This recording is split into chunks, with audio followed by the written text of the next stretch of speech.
Va pas tomber. Saute. Saute.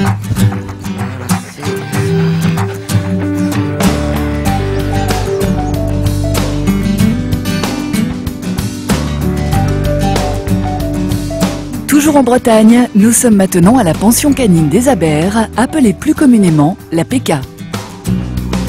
Une pension qui est aussi depuis 1992 une structure d'accueil pour mineurs en difficulté.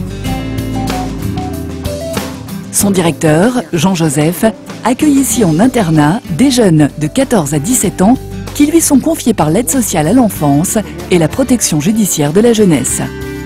Thomas, donc sortie du poney, chèvre, préparation du matériel pour cet après-midi.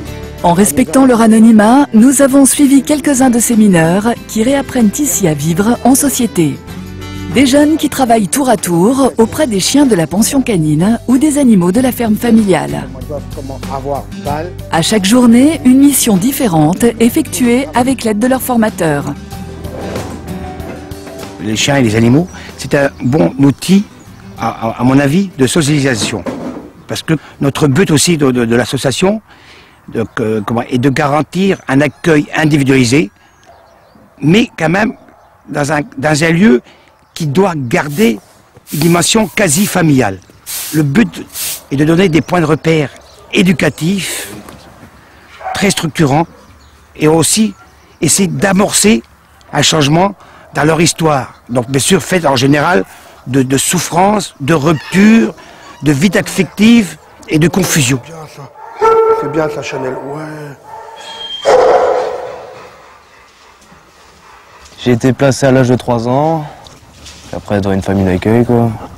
Puis à partir de l'âge de 11-12 ans, j'ai commencé à déconner, arrêter le système scolaire, foyer, etc., etc. Puis après j'ai été placé ici, quoi. La relation que tu as développée ici avec les animaux, elle t'a aidé à te reconstruire? Ah oui, oui, quand même, oui.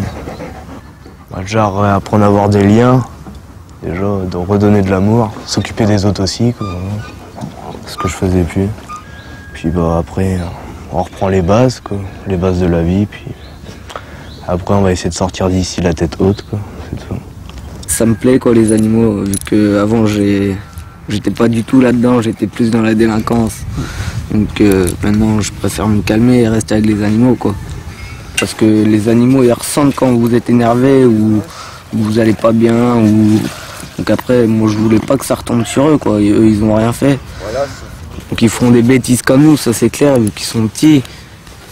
Mais il faut les dresser, il faut les éduquer comme nous, quoi. Donc on revient au même sujet de nous, mon petit chien, moi.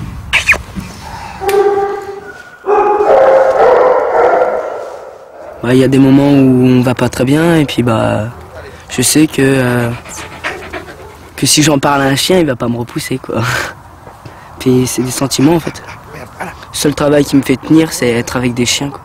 Je sais que de travailler avec les chiens, je me fatigue pas. Mon projet, ça serait d'aller à l'armée, quoi. À l'armée de terre, en maître chien. Toujours avec les chiens.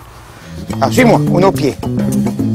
Attention pour un coucher, le nom du chien couché, ou non couché. Donc la laisse vers le bas. Éleveur de bergers allemands, de malinois et de border collie, Jean-Joseph est aussi un éducateur canin expérimenté qui aime transmettre ses connaissances. Régulièrement, ces jeunes pensionnaires participent donc à des séances d'éducation avec des chiots de l'élevage. Écartez-vous le chien, pas bouger. Dis qu'à plus, ça ne rien se fait. Doucement avec, rien. Voilà, pas bouger. Éduquer un animal pour s'éduquer soi-même à la vie en société, c'est le concept de cette méthode atypique. Bon. Récupère son laisse. Donc là maintenant, on va se mettre... Pour certains de ces jeunes, l'association PK est même la dernière alternative possible à un placement dans un centre éducatif fermé ou à la prison.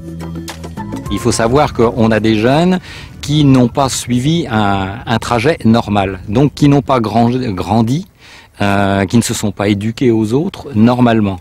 Donc à partir de là, il faut s'adapter, il faut des choses atypiques, des choses qui vraiment leur correspondent, et chaque fois on est dans une nouvelle histoire. Entre autres, là, on trouve justement l'introduction de l'animal et de l'environnement. On n'éduque pas dans le vide. Il faut avoir quelque chose pour accrocher cette relation. C'est à ça qui sert l'animal. Et c'est vrai qu'aujourd'hui, on n'a plus les mêmes jeunes. On a des jeunes qui s'éduquent aux autres. Je dirais que l'animal est un média par rapport à cela. En ce sens qu'effectivement, déjà pour dresser un animal, il faut de la discipline. Or ces jeunes-là, souvent, en ont manqué, manquent de repères, n'ont pas confiance en eux. Or justement ici, ils vont réapprendre à avoir confiance en eux, réapprendre à voir que tel acte posé va avoir telle incidence, telle réaction, et notamment par rapport aux animaux. En ce sens, effectivement, ça passe d'abord par une relation forte avec le responsable du centre, Monsieur Gouez, qui va poser un cadre, des limites très fermes, et en même temps leur proposer effectivement une forme de transfert sur l'animal par rapport à des choses affectives qui ne sont pas toujours réglées. Ça ne veut pas dire que ça va être une forme de thérapie au sens propre du terme, mais en tout cas ça peut y contribuer quelque part, sachant que parallèlement à ça, il y a d'autres choses aussi qui sont mises en place, telles que la scolarité, telles que les stages extérieurs. C'est un tout. C'est une globalité qu'on va essayer de mettre en place et qui va permettre aux jeunes ensuite de trouver un minimum d'équilibre pour pouvoir se projeter sur l'extérieur. C'est ça le fondamental. Hop, hop, hop. Allez, jouer, hop, va chercher, tu vois. Il y a aussi le jeu. Ou le porte au pied. C'est bien. Ouais, c'est bien. Une fois par mois, les pensionnaires se rendent avec tous leurs animaux dans les maisons de retraite de la région. Aujourd'hui, c'est la résidence Le Penty qui les accueille.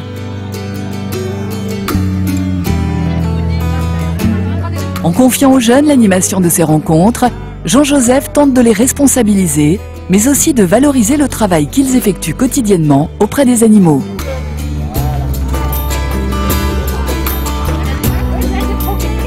Autre but avoué, les mettre face à une autre détresse que la leur. Et une fois de plus, l'animal est un lien social formidable. Quand on sait que la plupart des personnes que nous accueillons viennent d'un milieu rural, donc évidemment la présence d'un animal, ça représente toujours quelque chose pour eux.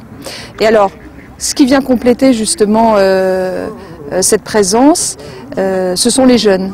Il y a les regards, il y a des gestes attentionnés des jeunes qui s'aperçoivent que il y a des personnes handicapées. Eux peuvent être en difficulté, mais les personnes handicapées aussi ont du mal parfois à bouger ou à s'exprimer. Et là, enfin, toutes les barrières tombent, quoi. Enfin, on s'en fiche de savoir qui est quoi, qui a la maladie d'Alzheimer, qui est handicapé, qui a un souci, enfin, autre avec la vie ou non, peu importe. On est là pour le même plaisir, c'est de se retrouver autour d'animaux.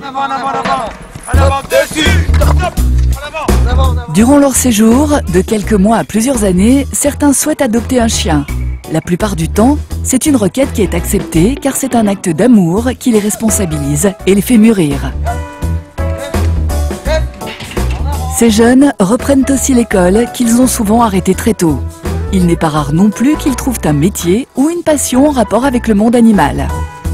Éducateur canin, maître chien, l'attelage ou encore la conduite de troupeau. Le parcours d'attelage, je leur apprends aussi à savoir où est la gauche de la droite. Certains jeunes ne le savent pas. Donc, à travers le chien, l'animal, on arrive à leur donner le sens de l'orientation.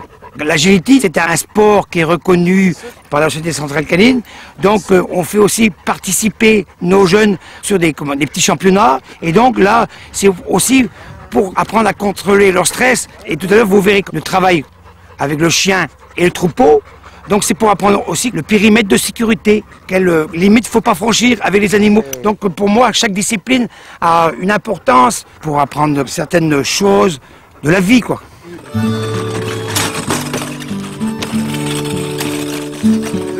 Encouragés par les réussites qu'ils obtiennent dans ces concours et comblés par l'affection que leur apportent leurs compagnons, beaucoup retrouvent confiance en eux. J'ai beaucoup changé depuis que je suis ici en fait. J'ai plus de contrôle sur moi-même.